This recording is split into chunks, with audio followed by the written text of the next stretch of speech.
परभणीत 2 दिवसां ब्रेक नंतर माझा कट्टामध्ये पुन्हा एकदा स्वागत. आपण गप्पा मारतो आहोत डॉक्टर निखिल दातार यांच्याशी आणि विषय आहे डिग्निफाईड मृत्यूचा. ही गप्पा आपण अशाच सुरू ठेवूया. आपल्याकडं सुप्रीम कोर्टानं म्हणजे हे पूर्णविरामाचं इच्छापत्र करायला मंजुरी परवानगी दिलेली आहे. म्हणजे मला माझं आयुष्याला पूर्णविराम कसा द्यायचा हे ठरवण्याचा मला अधिकार दिलेला आहे, पण मला आयुष्य संपवण्याचा इच्छा मरणाचा नाहीये. तर हे ऍक्टिव्ह आणि पॅसिव्ह ह्याच्यातला जो फरक आहे तो सांगा. सो बेसिकली इच्छा मरणाचे 2 प्रकार जसं आपण म्हणू शकतो. एक ऍक्टिव्ह युथनेसिया, एक पॅसिव्ह युथनेसिया. सक्रिय इच्छा मरण आणि निष्क्रिय इच्छा मरण. सक्रिय इच्छा मरण म्हणजे आपण औषध घेतलं, गोळी घेतली, इंजेक्शन घेतलं आणि स्वतःचं जीवन संपवलं. बरोबर आहे की जे आजच्या घटकेला बऱ्याच युरोपियन देशांमध्ये अवेलेबल आहे. म्हणजे आपण मध्यंतरी पण बातमी वाचली असेल की इंग्लंडचे पंतप्रधान भूतपूर्व आणि त्यांच्या मिसेस स्वित्झर्लंडला गेल्या किंवा तिथे त्यांनी केलं वगैरे वगैरे. त्यांच्या देशामध्ये सक्रिय इच्छा मरणाला कायदेशीर परवानगी आहे. एक त्यांचं आत्महत्याच ती एक प्रकारे नाही. एक आहे की आर्थर कोसलरनं गोळी घालून घेतली, तर त्याला तुम्ही इच्छा मरण म्हणणार का आत्महत्या म्हणणार?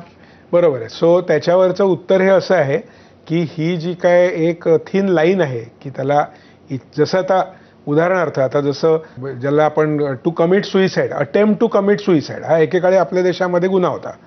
आता तो गुन्हा धरला जात नाही. आपण त्यांना उलट असं म्हणतो की उलट ही व्यक्ती एक प्रकारे म्हणजे दॅट पर्सन रिक्वायर्स हेल्प, त्यामुळे त्याला आपण गुन्हेगार धरता कामा नये. पण अनेक वर्ष आपण त्याला गुन्हेगार धरत होतो आजपर्यंत. हा जो काही शिफ्ट आहे ऑल टुगेदर, तर तशाच प्रकारे तुम्ही आत्महत्या ही कधी थांबली आणि सक्रिय इच्छा मरण हे कधी सुरू झालं ह्याच्यामधली जी सीमारेषा आहे ही सीमारेषा धूसर नक्कीच आहे. पण वेगवेगळ्या देशांनी त्यांना तो धूसरपणा कमी करण्याचा प्रयत्न त्यांच्या प्रकारे केलेला आहे. जसं उदाहरणार्थ की स्वित्झर्लंडमध्ये सक्रिय इच्छा मरण हे मान्य आहे कायद्याला, पण आत्महत्या मान्य नाही. म्हणजे थोडक्यात असं की तुम्ही जर का हे प्रूव्ह करू शकलात की बाबा ह्या गोष्टींच्यामुळे आता जीवन जगण्यात काही फार अर्थ उरलेला नाही, किंबहुना जीवन जगणं हे मरणप्राय आहे आणि म्हणून मला आता मरायचं आहे, तर ते त्या देशात त्यांच्या फ्रेमवर्क प्रमाणे ते त्याला सक्रिय इच्छा मरण ह्या कॅटेगरीमध्ये घालतात. थोडक्यात असं की तुम्ही मरताना काय लिहिता हे फार महत्वाचं आहे. म्हणजे जर तुम्ही ते कन्व्हिन्सिंगली लिहू शकला तर तुमचा मृत्यू हे इच्छा मरणाच्या बोंडस नावाखाली तुम्ही सरकवू शकता. आणि जर तुम्हाला ते नीट मांडता आलं नाही तर ती आत्महत्या म्हणून त्याला जरा दुय्यम लेखलं जाऊ शकतं. गोष्ट खरी आहे. ह्याच्यासाठी म्हणून सध्याच्या काळामध्ये आत्ता ज्या देशात आपण राहतो आणि ज्या काळात आपण राहतो त्या काळामध्ये सर्वोच्च न्यायालयाने स्पष्ट शब्दात म्हटलेलं आहे की सक्रिय इच्छा मरण ह्या विषयी तुम्ही बोलूच नका. त्याच्याविषयी इथे आपलं काही बोलणं चाललेलं नाही. सध्या आपण फक्त निष्क्रिय इच्छा मरणावरती बोलतोय. सक्रिय इच्छा मरण आपल्या देशाला कायद्याला संमत नाही. त्यामुळे तुम्ही जे सगळे प्रश्न म्हणताय त्या सगळ्याच प्रश्नांचा विचार करून सुप्रीम कोर्टाने हा निर्णय ऑलरेडी दिलेला आहे. त्यामुळे तो आपल्याकडे नाहीच आहे म्हटल्यावर बोलण्यात काही उपयोगच नाही त्या बाबतीमध्ये. आपल्याकडे आपण सध्या निष्क्रिय इच्छा मरणाच्याच विषयावरती आहोत. म्हणजे अजून आपल्या देशामध्ये लोकांना ही सुद्धा सोय अवेलेबल आहे ह्याची कल्पना नाही, आणि जर का अवेलेबल असेल तर त्याला आवश्यक यंत्रणा आपल्याकडे अजून नाही. त्यामुळे आपण अगदीच म्हणजे आता मी म्हणेन असं की प्रिमिटिव्ह स्टेजमध्ये आहोत. म्हणजे वेस्टर्न कंट्रीजमध्ये निष्क्रिय इच्छा मरण इज अ नॉर्म, किंवा सिंगापूर सारख्या देशांमध्ये organ donation is a norm. आपण त्याच्यात फारच मागे होत आत्ता सध्या. त्यामुळे आत्ता तर आपण जे त्यांच्याकडे रुटीनली केलं जातं ती घडी आणि ती व्यवस्था बसवण्याचा प्रयत्न करतो.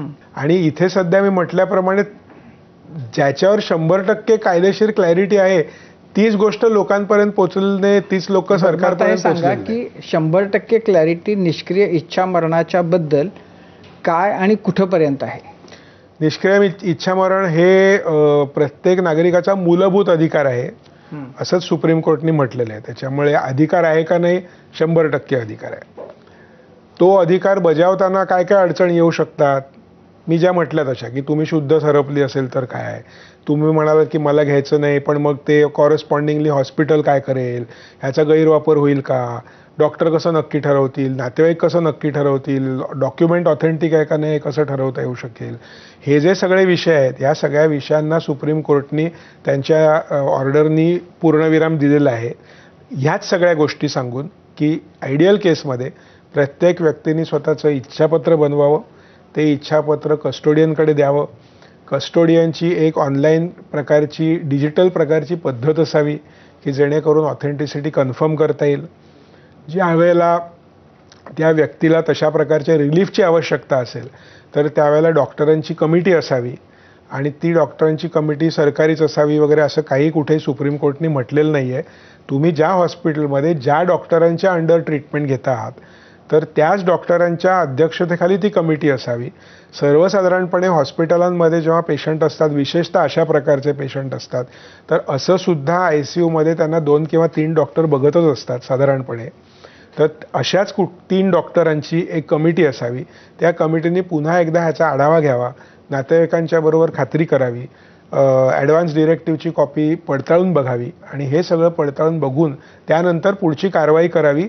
3 डॉक्टरांची कमिटी, जे सुप्रीम कोर्टने सांगितलं ते मी तुम्हाला सांगतोय, ते फ्रेमवर्क अवेलेबल आहे. म्हणजे चांगलं आहे का, वाईट आहे का, 3च का 5च का नको ह्याच्याविषयी मला सांगण्याचा अधिकार नाही. जे सुप्रीम कोर्टने सांगितलं ते असं की 3 डॉक्टरांची कमिटी असावी. एक डॉक्टर तुमचा जो ओरिजिनल ट्रीटिंग फिजिशियन आहे तो असावा. ज्या हॉस्पिटलमध्ये तुम्ही आहात त्याच हॉस्पिटलमध्ये ती कमिटी असावी. 2 दिवसामध्ये सगळं मिळून ऑथेंटिकेशन कन्फर्म करणे, नातेवाईकांबरोबर बोलणे, पडताळणी करणे, खात्री करणे वगैरे असं या 3 डॉक्टरांनी करावं. त्याच्यानंतर दुसरी एक कमिटी असावी, ती सुद्धा त्याच हॉस्पिटलमध्ये असू शकते.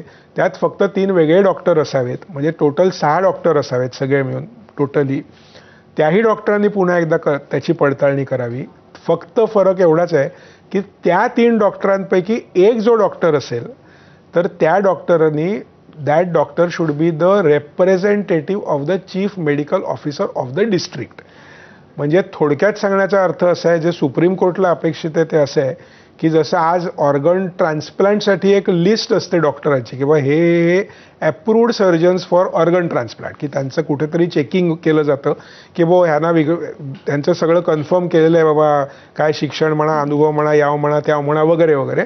तर कुठेतरी तशा प्रकारची एक पद्धत असावी की त्यातली एक व्यक्ती येईल आणि म्हणेल का हो बाबा मी अप्रूव्ड बाय द गव्हर्नमेंट आहे, मी सगळं तुमचं बघितलं, सगळं एव्हरीथिंग इज इन प्लेस, त्याच्यात कुठलाही गोंधळ काही मला दिसत नाही, पुढे वा आणि त्या व्यक्तीला इच्छा मरण जे काय त्याला अपेक्षित आहे त्या प्रकारे तुम्ही इच्छा मरण प्रदान करा. ह्याच्यात साधारणपणे 4 दिवसांचा वेळ जाणं अपेक्षित आहे. त्या 4 दिवसात समजा कोणाची चुकून मिरॅक्युलस रिकव्हरी जर का दिसायला लागली तर तीही वेळ त्याच्यामध्ये दिलेली आहे. आणि 3+3 6 डॉक्टरांनी नातेवाईकांच्या संगनमतानी आणि मुळात ॲडव्हान्स डिरेक्टिव्ह आहे असं म्हटल्यानंतर ह्या सगळ्या सिस्टीमला इफेक्ट देणं आणि सन्मानाने त्याला जायला देणं, त्याला नॅचरल डेथचं सर्टिफिकेट देणं त्याच्यानंतर, की जेणेकरून पुढे त्याला इन्शुरन्स किंवा या सगळ्या गोष्टींना त्रास होता कामा नये. तर अशा प्रकारची व्यवस्था सुप्रीम कोर्टनी फ्रेमवर्कमध्ये स्पष्ट शब्दात लिहिलेली आहे. आता ती आपल्याला आपल्या महाराष्ट्र राज्यात किंवा पर्यायी देशामध्ये प्रत्यक्षामध्ये जमिनीवरती घडवून आणायची आहे. आणि ती नसल्यामुळे मी जनहित याचिका म्हणजे दाखल केली जवळजवळ 15 महिन्यांपूर्वी आणि त्याचा निकाल आत्ता 17 मेला हायकोर्टाने माझ्या बाजूने देऊन मी ज्या काय मागण्या म्हणजे मागितल्या होत्या त्या सगळ्या मागण्या मान्य केल्या. त्यांनी काय सांगितलं सरकारला? त्यात त्यांनी हेच सांगितलं, माझी पहिली मागणी होती कस्टोडियन नेमा, तर सरकारने 413 महाराष्ट्र सरकारने 413 कस्टोडियन्सची नेमणूक केलेली आहे. दुसरी होती डिजिटायझेशनची, तर ती आता सरकारने प्रतिज्ञापत्र दिलं आहे की आम्ही 3 किंवा 4 महिन्यामध्ये त्याचं एक वेब पोर्टल तयार करू आणि हा इफेक्ट आम्ही देऊ असं म्हटलं आहे. त्यामुळे ती मागणी मान्य झाली. डॉक्टरांची कमिटी जो विषय होता की तो एक जो चीफ मेडिकल ऑफिसरचा रिप्रेझेंटेटिव्ह असायला पाहिजे, तर तेही माझी मागणी त्याच्यामधली होती. त्याच्यावरती महाराष्ट्र सरकारने एक GR त्या दिवशी दाखवला की ह्याच्यावर आम्ही काम केलं आहे असं. आणि मला वरतीशिवाय हे पण सांगितलं की ह्यांनी केलेलं जर का GR किंवा हे जर तुम्हाला कुठे जर का चुकीचा वाटला किंवा डेफिशियंट वाटला जर का, तर आमच्याकडे परत या, तुम्ही परत चॅलेंज करा, आम्ही तुमचं म्हणणं ऐकून घेऊ. तर अशी मुभा मला हायकोर्टाने दिली आहे. आणि आमच्या ज्या कोड ऑफ मेडिकल एथिक्स जे बनवतात, म्हणजे मेडिकल काउन्सिल ऑफ इंडिया पूर्वी, आता त्याला आम्ही नॅशनल मेडिकल कमिशन म्हणतो, तर त्यांनाही आदेश दिलेले आहेत की तुम्ही सुद्धा सुप्रीम कोर्टच्या आदेशाप्रमाणे तुमचं कोड ऑफ मेडिकल एथिक्समध्ये जे काय आवश्यक करायला हवेत ते बदल तुम्ही करा. अशा चारही माझ्या ज्या काय मागण्या होत्या, तर त्या चारही मागण्या कोर्टाने मान्य करून त्याच्यावरती निर्णय कोर्ट दिला. सकारात्मक आहे या दृष्टीने. हो हो हो, चांगलंच सकारात्मक. पण जेव्हा तुम्ही तुमचं इच्छापत्र घेऊन कस्टोडियन